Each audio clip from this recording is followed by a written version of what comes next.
Welcome to Roma village story. Hi বন্ধুরা, তোমাদের কাছে আবার চলে এসেছি ভিডিও নিয়ে, নতুন ভিডিও। আর এই পটলের রেসিপিটা বানিয়েছি, সেটাই তোমাদের সঙ্গে আমি শেয়ার করব। চলো পুরো ভিডিওটা দেখতে থাকো কিভাবে আমি রেসিপিটা বানাই।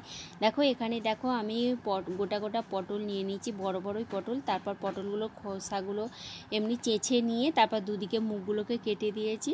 তারপরে দেখো ওই পটলের ভেতরের অংশটা আমি একদিকের মুখটা কেটে আমি বার করে নিয়েছি, ভালো করে প্রত্যেকটা পটল থেকেই বার করে নিয়েছি। আর তারপর এদিকে দেখো আমি গোটা গরম মশলা আর ধনে আর জিরে নিয়ে নিয়েছি, দিয়ে ওইটাকে আমি শুকনো কড়ার মধ্যে ভেজে নেবো, ওইটাই মশলা তৈরি করব। আর মশলাটা আমার ভেজে গুঁড়ো করে নিয়েছি। আর এখানে দেখো ছোট সাইজের দুটো আলু নিয়ে নিয়েছি, আর পটলের ভেতরে যে অংশটা থাকে সেইটাও ওইটা বেটে নিয়েছি বার করে। আলুটাও সেদ্ধ করে নিয়েছিলাম গোটা গোটা। এদিকে দেখো আমি তেলটা গরম হতে পেঁয়াজটা আমি লাল লাল করে ভেজে নিয়েছি, তারপরে আমি আদা রসুন দিয়ে দিয়েছি। আর ওই সেদ্ধ আলু আর পটলের ওই ভেতরের অংশটা দিয়ে আমি ভালো করে মশলাটা বানিয়ে নিচ্ছি, ওইটাই হচ্ছে পটলের পুর বানাবো।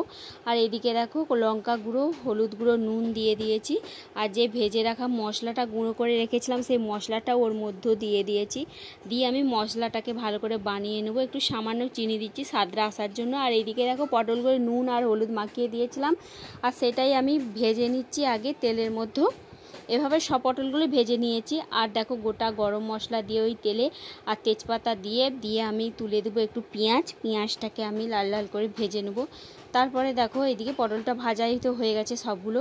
আর এদিকে দেখো তারপর আদা রসুন যে বেটে রেখেছিলাম একসঙ্গেই সেইগুলো ভেজে নিয়ে আমি টমেটোটাও একটু বেটে নিয়েছিলাম, টমেটোটা দিয়ে দিয়েছি। তারপর লঙ্কা গুঁড়ো, হলুদ গুঁড়ো দিয়ে দিলাম। তারপরে দেখো এদিকে আমি ফাটিয়ে রাখা টক দইটাও দিয়ে দিচ্ছি, দিয়ে আমি মশলাটা বানাবো। এটা পটলের রান্নার জন্য যে মশলাটা হবে। তারপর সামান্য একটু আমি চিনি দিয়ে দিয়েছি, আর দইয়ের বাটিটা ধুয়ে আমি জলটা দিয়ে দিয়েছি। দিয়ে এবার পুরগুলো দেখো পটলের মধ্যে প্রত্যেকটা পটলের পুরগুলো ভালো করে মানে ভরে নিয়েছি। তারপর এবার পটলগুলো আমি দিয়ে দেবো ওই যে ঝোলটা ফুটছে ওই ঝোলের মধ্যেও পটলটাকে দিয়ে দেবো।